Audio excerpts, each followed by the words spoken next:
Pozdrav Štit sa aerodroma u Zagrebu.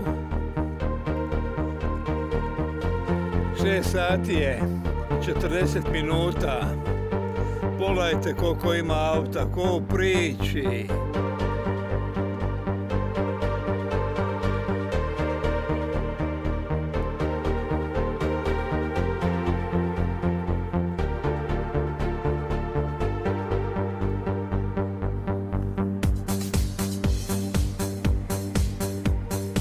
Sad sam se javljao uživo.